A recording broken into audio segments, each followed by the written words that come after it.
Last chance for the Steelers. It's a play any football fan and most non-football fans know the moment they see it come on the television. Broken up by Tatum. Tipped off. Franco Harris has it. A catch that was immaculate and birthed the legend of Franco Harris. But it could have been a different story, because this guy, the second Steeler to meet Franco in the end zone, number 83, Barry Pearson, the original intended receiver from Geneseo, Illinois, a Maple Leaf who played for legendary coach Bob Reed. You know, high school ball is high school ball. I mean, I just love the game. I love any sport that I get my hands on to keep me active. I could have played a lot of different sports, but I don't know why I chose football, but I did. That choice led to a chance to play Big Ten football at Northwestern University. Northwestern also had the Big Ten's top receiver, number 21, Barry Pearson. A career with the Wildcats that Pearson recorded nearly 100 catches and 6 touchdowns, good enough to bring him to the NFL and the Pittsburgh Steelers. Pearson made his Steelers debut in 1972, December 23rd, 1972. And his first offensive play? Well, it was that play. With 22 seconds left on a 4th and 10, with the Steelers down 1, Pearson was set in with the play call. It was called half right, split opposite. 66 out end, that's it. And I was the out end. I came in for Ron Shanklin. I was in the slot on the left side.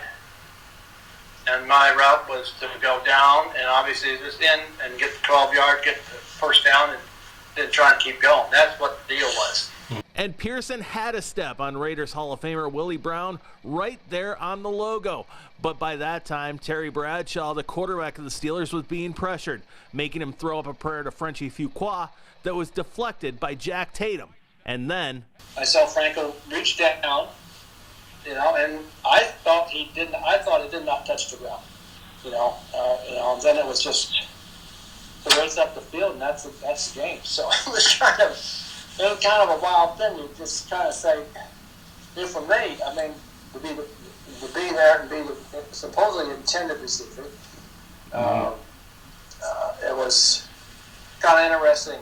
An immaculate reception that would be one of the catalysts to jumpstart the Steelers dynasty that would win 4 Super Bowls in the 70s. Obviously, they were all just kind of stunned in some ways, and yet you were just so excited. Really a bunch of little kids running around there, trying to, it was just one of those things that you couldn't believe it.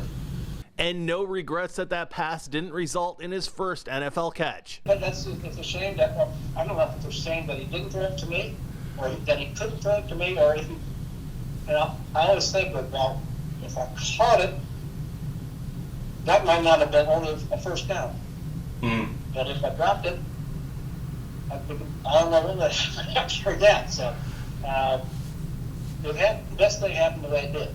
Years later, Pearson asked the former receivers coach Lionel Taylor why they would call his number in a playoff showdown with the game on the line. Well, why did I go? And he said, well, because we knew you were the only one that we knew if you went in there and the ball was thrown to you, you'd catch. That's what he said. That made me feel pretty damn good.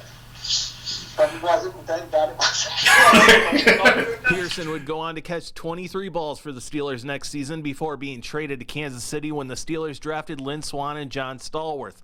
He would have a very productive time with the Chiefs with only one regret. I had a pretty good life in the game. Unfortunately, I blew out a knee badly, and I had to retire early. But that's life. And no regrets on not getting the ball thrown his way on that iconic afternoon 50 years ago. So it's kind of like fate, right? Yeah. You think about fate. And for that to happen the way it did, bouncing off people, and then Frank, that ain't going to happen. I doubt if it would happen again that way anyway. Yeah. But it was the thrill, and just to be out there. Here's the miracle of all miracles. Kevin Core, KWQC, TV6 News. Heading up Franco's Italian army and galloping off into the sunset.